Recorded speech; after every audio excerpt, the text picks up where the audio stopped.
Kasus pertama, bayangkan jika Anda adalah seorang guru matematika di kelas 7. Saat ini, Anda hendak menyampaikan materi mengenai matematika sosial, yakni mencari nilai rata-rata atau mean.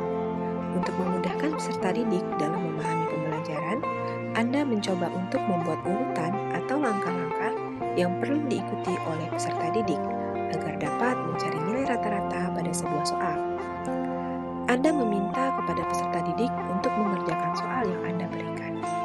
Hasilnya, peserta didik mampu mengerjakan dengan benar, sesuai dengan langkah yang telah Anda siapkan. Beberapa saat kemudian, Anda meminta kepada peserta didik untuk mengulangi soal yang sama tanpa melihat urutan pengerjaan soal, dan peserta didik mampu mengerjakannya. Pertanyaan yang pertama, menurut Anda, apa yang membuat peserta didik mampu mengerjakan soal dengan baik pada percobaan kedua tanpa melihat urutan atau langkah pengerjaan soal? Pertanyaan yang kedua, sebagai seorang calon guru, dalam kegiatan belajar yang seperti apa metode di atas dapat diterapkan? Elaborasi jawaban Anda dengan menyertakan teori yang berkaitan. Menurut kami, yang membuat konsep peserta didik mampu mengerjakan soal dengan baik pada percobaan kedua karena sebelumnya sudah diberikan konsep dasar bagaimana cara mengerjakannya step by step.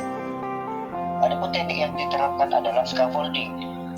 Teknik ini bertujuan untuk membangun kerangka pengetahuan dasar yang kokoh sebelum secara bertahap membangun kerangka tersebut.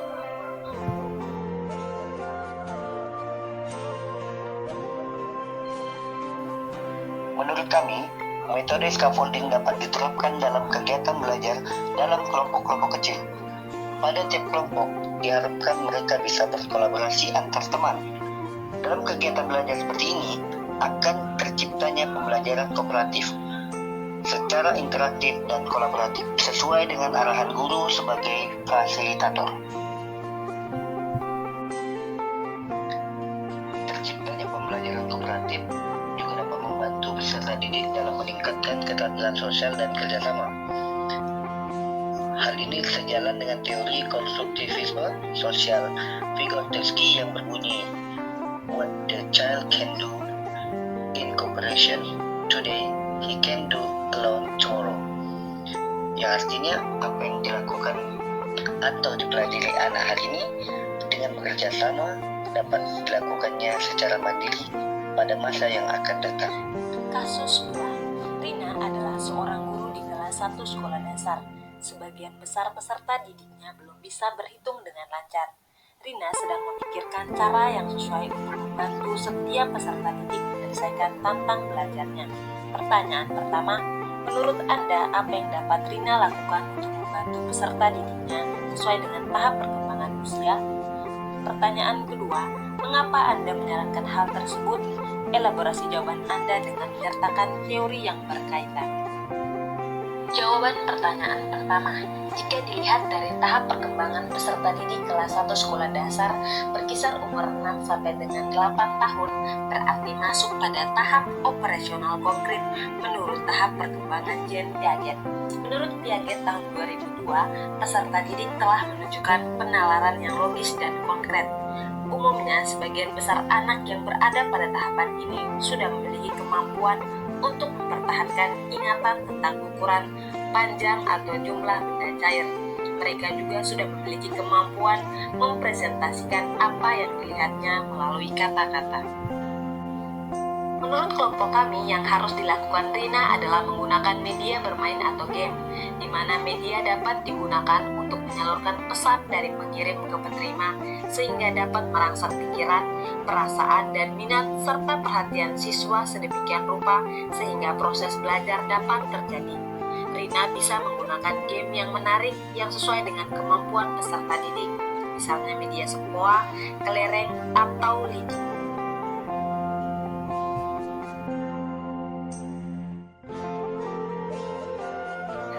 jawaban pertanyaan kedua, kelompok kami menyarankan menggunakan game karena pada dasarnya, meskipun kemampuan berpikirnya masih belum mempunyai sistem yang terorganisasi dengan baik, namun anak sudah mampu memahami realitas di lingkungan dengan menggunakan tanda-tanda dan simbol.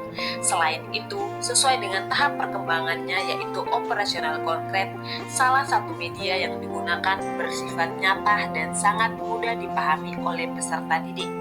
Sehingga selain menyenangkan, media yang digunakan juga dapat dilihat dan dipegang oleh peserta didik. Nah, selanjutnya ada kasus ketiga. Made adalah seorang guru yang mengajar di salah satu sekolah negeri di wilayah Bali. Ia mengampu mata pelajaran bahasa Indonesia. Ia hendak mengajarkan materi teks deskripsi pada peserta didiknya. Pada buku cetak yang menjadi panduannya saat mengajar, terdapat beberapa contoh teks deskripsi yang menceritakan tentang bangunan-bangunan pencakar langit yang ada di ibu kota. Dengan memperhatikan latar belakang setiap peserta didiknya, Made pun mencoba untuk memberikan contoh yang berbeda. Ia memberikan contoh teks deskripsi tentang pantai dan makanan khas di Bali. Pertanyaan yang pertama, menurut Anda, apakah pertimbangan dan keputusan Made sudah sesuai? Mengapa demikian? Kemudian pertanyaan yang kedua, prinsip apa yang Made gunakan dalam kasus tersebut? Elaborasi jawaban Anda dengan menyertakan teori yang berkaitan.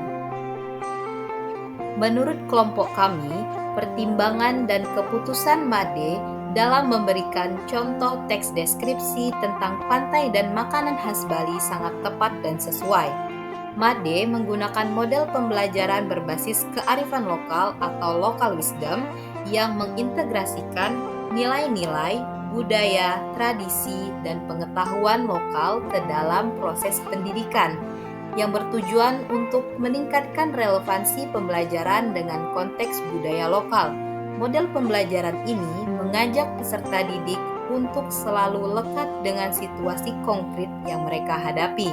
Dengan begitu, peserta didik akan semakin tertantang untuk menanggapi topik pembelajaran secara kritis, mengaitkan materi yang akan diajarkan dengan kondisi yang ada di lingkungan sekitar akan membuat peserta didik lebih tertarik dan membantu peserta didik lebih memahami materi pelajaran yang disampaikan.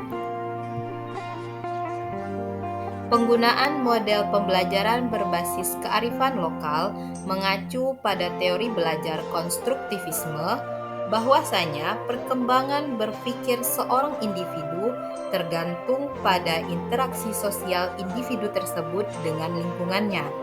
Jika pembelajaran yang disampaikan oleh guru relevan dengan konteks sosial dan lingkungan peserta didik, maka mereka akan mudah dalam membangun pemahaman yang bermakna serta akan meningkatkan minat dan motivasi belajar.